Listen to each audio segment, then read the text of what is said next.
ನನ್ನ ಪ್ರಕಾರ ಈ ಉಪ್ಸಾರು ಖಾರ ಅಂದ್ರೆ ನಾಲ್ಗೆಗೆ ಸ್ವಲ್ಪ ತಾಕಿದ್ರೂ ಕೂಡ ಕಿವಿಯೆಲ್ಲ ಬಿಸಿಯಾಗಿ ಕಣ್ಣು, ಮೂಗು, ಬಾಯಲ್ಲೆಲ್ಲ ನೀರು ಸುರಿದಿಲ್ಲ ಅಂದರೆ ಅದು ಉಪ್ಸಾರು ಖಾರನೇ ಅಲ್ಲ. ಹೌದಲ್ವಾ?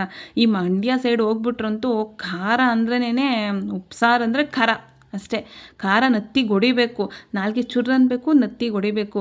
ನಮ್ಮ ಕರ್ನಾಟಕಕ್ಕೆ ಉಪ್ಸಾರು ಅನ್ನೋದು ಬ್ರ್ಯಾಂಡ್ ಅಂಬಾಸಿಡರ್ ಅಂತ ಹೇಳ್ಬೋದು. ಯಾಕಂದರೆ ನಾವು ವಾರದಲ್ಲಿ ಒಂದು ಸಲ ಬಿರಿಯಾನಿ ತಿಂತೀವೋ ಇಲ್ವೋ ನಮಗಂತೂ ಗೊತ್ತಿಲ್ಲ ನಿಜವಾಗ್ಲೂ. ಆದರೆ ಉಪ್ಸಾರು ಮಾತ್ರ ವಾರದಲ್ಲಿ 2 ದಿವಸ ಇದ್ದೇ ಇರಬೇಕು. ಹೌದಲ್ವಾ? Welcome back to my YouTube channel Kannada ತೀಕ ರುಚಿ 24.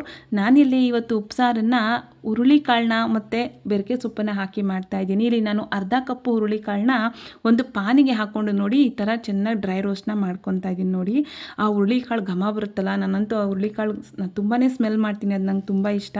ನೋಡಿ ಈ ಲೆವೆಲ್ಗೆ ಇದನ್ನು ಹುರ್ಕೊಂಡು ನೀಟಾಗಿ ವಾಶ್ ಮಾಡ್ಕೊಂಡಿದ್ದೀನಿ 1-2 ಸಲ. ಓಕೆನಾ? ಇಲ್ಲಿ ಒಂದು ಪಾತ್ರೆಯಲ್ಲಿ ನೀರನ್ನ ಕಾಯೋದಕ್ಕೆ ಇಟ್ಟು ನೋಡಿ ಇನ್ನೇನು ನೀರು ಕುದಿ ಬರ್ತಾ ಇದೆ ಅನ್ಬೇಕಾದ್ರೆ ನಾವು ತೊಳೆದಿರೋ ಅಂಥ ಹುರುಳಿಕಾಳನ್ನ ಸೇರಿಸ್ಕೊತಾ ಇದ್ದೀನಿ. ನೋಡಿ ಸೇರಿಸ್ಕೊಂಡು ನೀಟಾಗಿ ಒಂದು ಮಿಕ್ಸ್ ಮಾಡ್ಕೊಳ್ಳಿ. ನೋಡಿ ಇಲ್ಲಿ ನೋಡಿ ಕಾಳೆಲ್ಲ ಇನ್ನೂ ಅದು ನಾರ್ಮಲ್ ಆಗೋದು ಕುದೀತಾ ಇರುತ್ತೆ, ಬೆಂದ್ಕೊಳ್ಳೋಕೆ ಬಿಟ್ಬಿಟ್ಟು ಇಲ್ಲಿ ನೋಡಿ ನಾನು ಬೆರಕೆ ಸೊಪ್ಪನ್ನ ತೊಗೊಂಡಿದ್ದೀನಿ. ಈ ಸೊಪ್ಪು ಬಂದು ನನಗೆ ಹಳ್ಳಿ ಕಡೆಯಿಂದ ನಮ್ಮ ಅತ್ತೆ ಊರಿಗೆ ಬಂದಿದ್ರು ಬೆಂಗಳೂರಿಗೆ, ಸೊ ಅವಾಗ ತೊಗೊಬಂದು ಕೊಟ್ಟಿದ್ರು. ನಾನು ನೋಡಿ ಈ ಕಡೆ ಎಲ್ಲ ಈ ಥರ ಸೊಪ್ಪೆಲ್ಲ ಸಿಗಲ್ಲ. ಹೌದಲ್ವ? ಹಳ್ಳಿ ಸೊಪ್ಪು ಯಾವತ್ತೋ ಹಳ್ಳಿ ಸೊಪ್ಪೆ, ನಾವು ಬೆಂಗಳೂರಲ್ಲಿ ಈ ಥರ ಸೊಪ್ಪೆಲ್ಲ ತಿನ್ನೋಕ್ಕಾಗಲ್ಲ. ನಮ್ಮ ಅತ್ತೆ ಹಳ್ಳಿಯಿಂದ ತಂದಿದ್ರು. ಸರಿ ಅಂದ್ಬಿಟ್ಟು ಅದನ್ನ ನೋಡಿ ನೀಟಾಗೆಲ್ಲ ಕ್ಲೀನ್ ಮಾಡಿ ವಾಶ್ ಮಾಡಿ ಈಗ ಇಲ್ಲಿ ಕಾಳೆಲ್ಲ ನೀಟಾಗಿ ಬೇಯ್ತಾ ಇದೆ. ನೋಡಿ ಈ ಟೈಮಲ್ಲಿ ಇಲ್ಲಿ ಸೊಪ್ಪನ್ನೆಲ್ಲ ನೀಟಾಗಿ ಅದಕ್ಕೆ ತುಂಬ್ಕೊತಾ ಇದ್ದೀನಿ. ನೋಡಿ ಈ ಥರ ಎಲ್ಲ ತುಂಬ್ಕೊಂಡು ಸೊಪ್ಪು ಕಾಳು ಯಾವತ್ತೂ ಉಪ್ಸಾರಿಗೆ ಓಪನಾಗೆ ಬೇಯಿಸಬೇಕು. ಕುಕ್ಕರಲ್ಲೆಲ್ಲ ಹಾಕಿ ಉಪ್ಸಾರನ್ನ ಮಾಡ್ತೀನಿ ಅಂದರೆ ಅದು ಟೇಸ್ಟು ಚೆನ್ನಾಗಿ ಬರಲ್ಲ. ಈ ಟೈಮಲ್ಲಿ ಇಲ್ಲಿ ರುಚಿಗೆ ತಕ್ಕಷ್ಟು ಉಪ್ಪನ್ನು ಕೂಡ ಇಲ್ಲಿ ನೋಡಿ ಹಾಕ್ಕೊತಾ ಇದ್ದೀನಿ. ಹಾಗೆ ಒಂದೇ ಒಂದು ಟೊಮೆಟೊ ಉಪ್ಸಾರು ಖಾರಕ್ಕೆ ಆಯಿತಾ, ಒಂದು ಮೀಡಿಯಮ್ ಸೈಜು, ಈ ಸೈಜಲ್ಲಿ ಒಂದೇ ಟೊಮೆಟೊ ಹಾಕ್ಕೊಂಡು ಬೇಯೋದಕ್ಕೆ ಬಿಡ್ತಾ ಇದ್ದೀನಿ.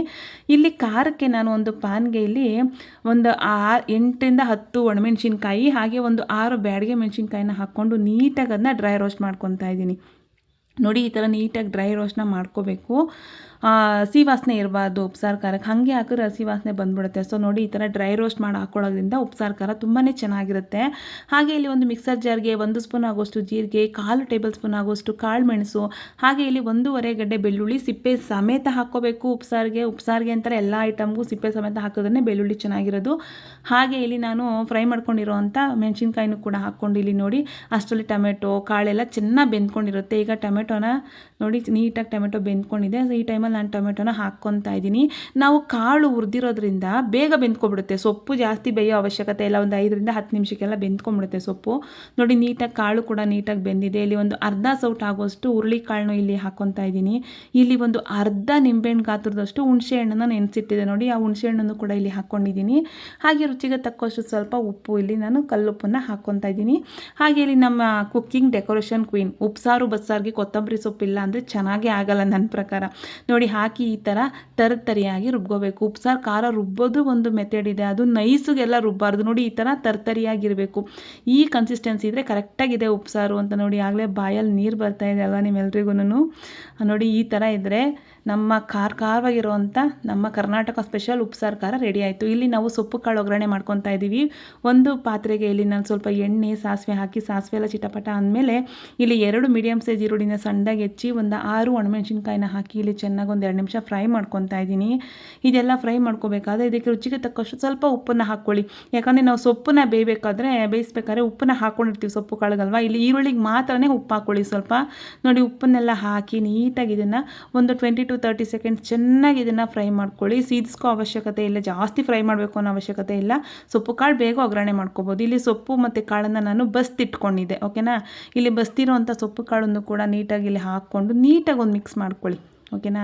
ನೋಡಿ ಈ ಥರ ಎಲ್ಲ ನೀಟಾಗಿ ಮಿಕ್ಸ್ ಮಾಡಿಕೊಂಡು ಈ ಸೊಪ್ಪು ಕಾಳಿಗೆ ಮೇಯ್ನು ಇದು ಟೇಸ್ಟ್ ಡಬಲ್ ಆಗಬೇಕು ಅಂದರೆ ಸ್ವಲ್ಪ ತೆಂಗಿನಕಾಯಿ ತುರಿ, ಹಸಿ ತೆಂಗಿನಕಾಯಿ ತುರಿನ ಮೇಲ್ಗಡೆ ಸ್ವಲ್ಪ ಉದುರಿಸ್ಕೊಂಡು ಅದನ್ನು ಕೂಡ ನೀಟಾಗಿ ಒಂದು ಕಡೆಯಿಂದ ಮಿಕ್ಸ್ ಮಾಡ್ಕೊಂಬಿಟ್ಟಂತೂ ಸ್ವರ್ಗ ಅಂತ ಹೇಳ್ಬೋದು. ನಿಜವಾಗ್ಲೂ ನಾವು ದಿನಾ ನಾನ್ ವೆಜ್ ತಿನ್ನೋಕ್ಕಾಗಲ್ಲ, ಅದು ದಿನಾ ಉಪ್ಸಾರು ಮಾಡ್ಕೊತೀನಿ, ನಿಜ ತಿನ್ಬೋದು. ಓಕೆನಾ?